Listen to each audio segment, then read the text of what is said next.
Group 3 were asked to think about friendship and what that means within the group and how that affects us each, whether we're out here on our own or coming out with people, and the friendships that are made here and brought back.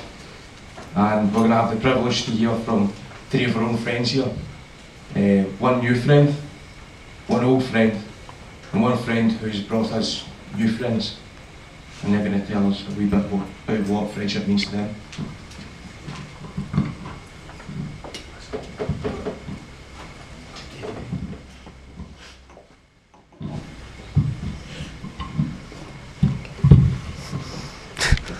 In Lourdes, we eat, sleep, drink, work, pray and cry together, and this helps create bonds between people.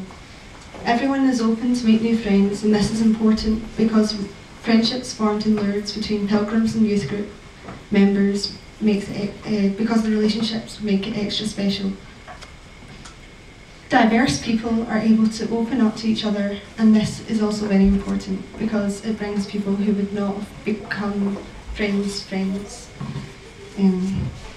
I came here as someone who didn't know anyone else. I was like just a randomer basically, and I feel I'm going to leave here as part of a group, part of something really special, a special group of people who do something for other people that is completely selfless, and I'm just really proud to be a member now.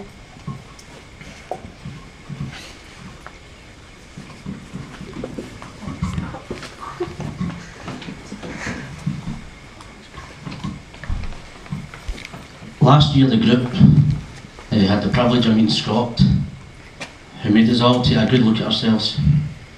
Myself and the group have made sure that the work that we tried to do in Lourdes, we have taken it back to Glasgow. And we'd like to think we've made Scott's life a wee bit better, as Scott has made our life a whole lot better.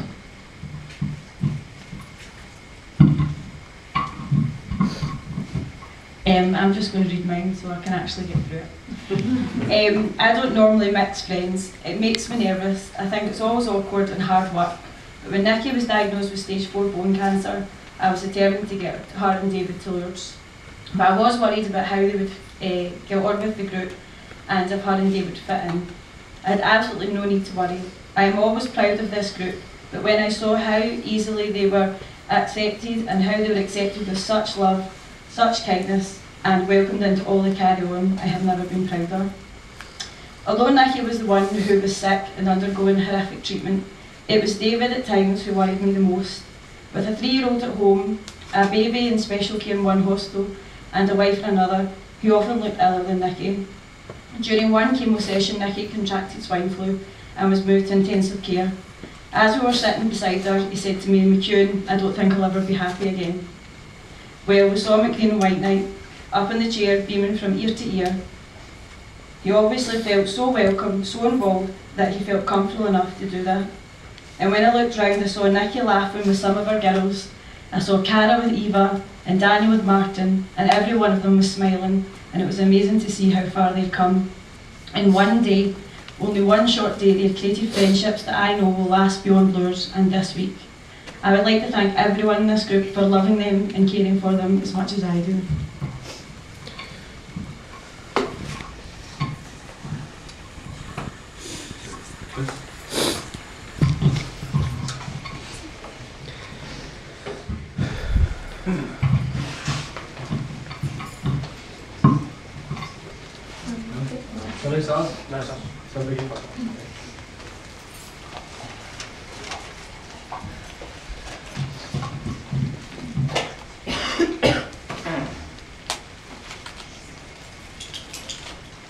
Following on from what Claire said there, what do we live for if it is not to make life less difficult for each other? We have group 4 now.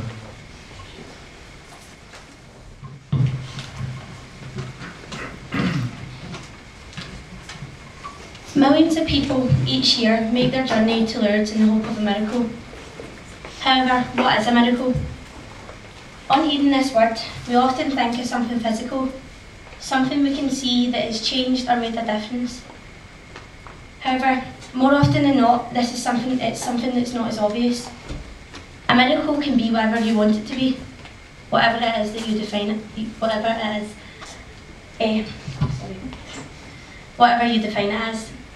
A prime example of what a more subtle and discreet medical is that of Nikki and David. Emotionally and spiritually, they have been able to move forward and plan for their own futures and the futures of their children. They have bravely accepted life and how difficult the last few years have been for them. Sometimes the best kind of miracles go unnoticed. I don't know who's reading me, sorry.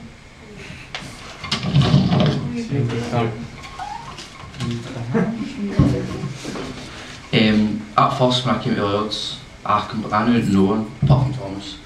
And like, see now, I feel as if I've known you for years, because you've just been such part of my life.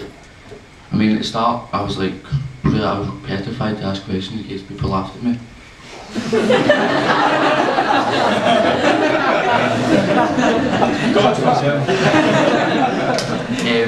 And now, I feel as if I can talk to you about anything, any family problems, personal problems, and to people that are leaving, I just want to say thanks a lot, like, much, because you've made me become part of Lords, and I'll not forget it, so thanks.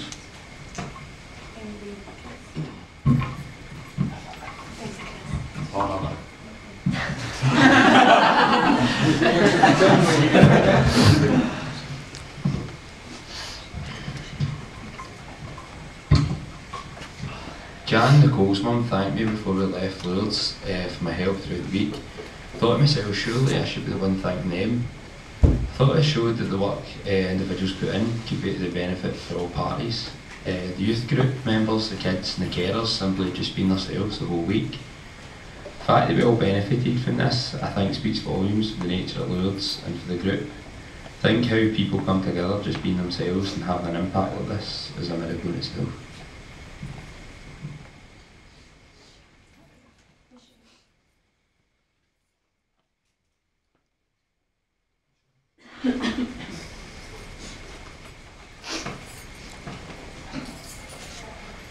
All in all, the group in itself is a miracle.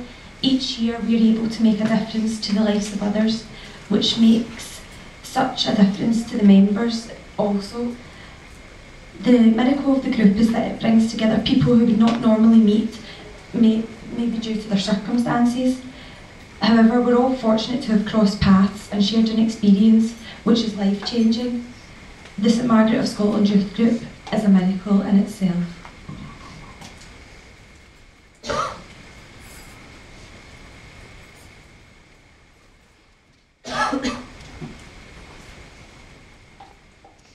Mother Teresa said, "We can cure physical diseases with medicine, but the only cure for loneliness, despair and hopelessness is love. There are men in the world who are dying for a piece of bread, but there are many more dying for a little love."